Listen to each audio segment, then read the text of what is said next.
Hi, I'm Doug Stanford and I'm going to be talking about the SmallRig 1661 A6300 cage, 1195 NATO rail, and 1563 top handle. I purchased the SmallRig A6300 cage right after I got my A6300 pre-order in. And at the time, you know, it was, I got my camera about the week it came out. So there really weren't many cage options yet at that point, and what did exist was really not very good looking. It was usually something that was kind of like bolted together, and SmallRig had one that was a single piece with a ton of mounting points, and it was super affordable. I think originally they were 60 or 70 bucks for the first version, which I bought, and then I bought this, which is the second version, which actually solved some of the issues I had with the first version that I'll talk about in a minute. And I think it's like 45 bucks on Amazon right now, which is crazy. I don't know if that price is a sale or not, but I've seen it go on sale a lot over the year that the camera's been out. So, I mean, it's a pretty basic thing. It is built for the A6300. It's not compatible with the A6500 or any other cameras from Sony.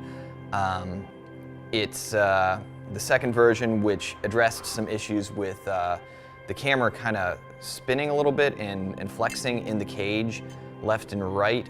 They seem to have fixed the rubber pads down here, which were originally a bit of an issue. And I had to use some jerry-rigging to keep my camera from spinning when I was using a follow focus. They also added a cold shoe mount, which, you know, is pretty cool. And they also extended the back to be full. It used to have this weird kind of cutout design. So you've got a ton of mounting points. I guess the only thing to note is I use a Metabones adapter to put Canon lenses on my Sony body. You have to take off the adapter to fit it through here. That may not be the case if you took the mounting foot off the adapter, but I think it is, because this is a pretty form cut thing to the lens mount.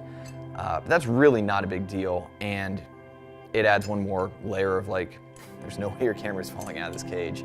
I think my only gripe with it is that despite that it is now pretty much rock solid on left to right spinning, there is a bit of flex when you have, say, a lot of weight on your rig and you're pulling from the top handle. This can flex this way a little bit,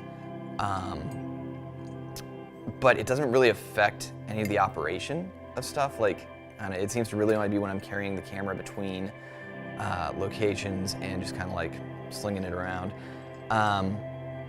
So it doesn't seem to be a huge issue. I don't really know a solution for that, short of if they started finding a way to lock the camera's hot shoe mount into the top of this, because really what you need is on their Shogun cage, they have a top and a bottom screw point, but the A6300 doesn't really have an inherently good place to mount the top to. Like on a lot of my SmallRig stuff, I did replace the screw with a Manfrotto screw, which I really like Manfrotto screws. They take a real beating, and if you aren't using a Film Tools slotted screwdriver to do your tightening, it's really easy to kind of mess with the metal on the thumb screw. I use this with the NATO rail up top to attach my top handle, and I'll put this on here. It's a 70mm NATO rail. And I'm using a couple of more Beefy black screws that I picked up on Amazon, just because, first off, everything black is the look I go for on my rig, and second off, because the silver screws that come with pretty much anything you buy from SmallRig, I've never had one break or strip or anything, but these just feel a lot beefier to me in a way that I like, when you consider that when I'm using this top handle, my entire rig is oftentimes being suspended by these screws, so I just want the strongest thing possible in this position, holding this rail to the rest of the rig.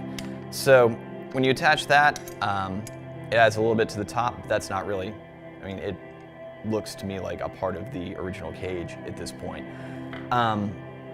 And then the top handle, it can mount either forwards like this, so you're kind of suspending depending on how your rig is assembled.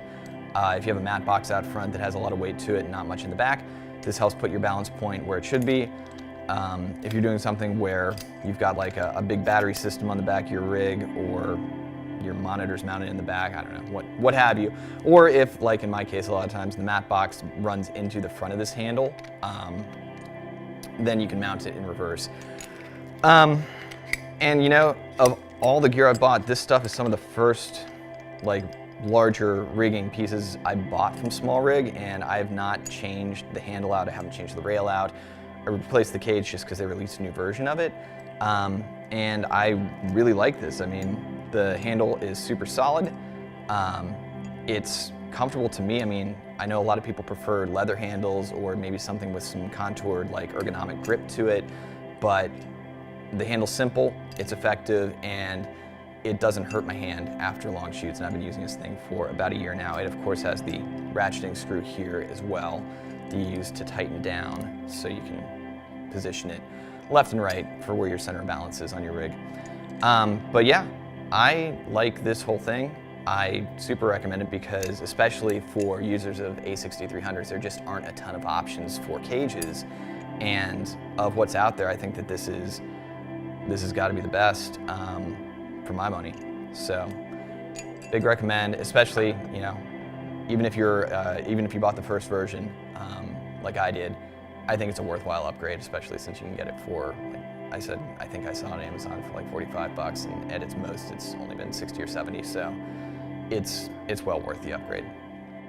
Thanks for watching. Find me on Vimeo at vimeo.com/DougStanford, on Facebook at facebook.com/DougStanfordDP, and on Instagram at DougStanford. You can find all of my professional work and portfolio at DougStanford.com. Follow the channel for more videos like this.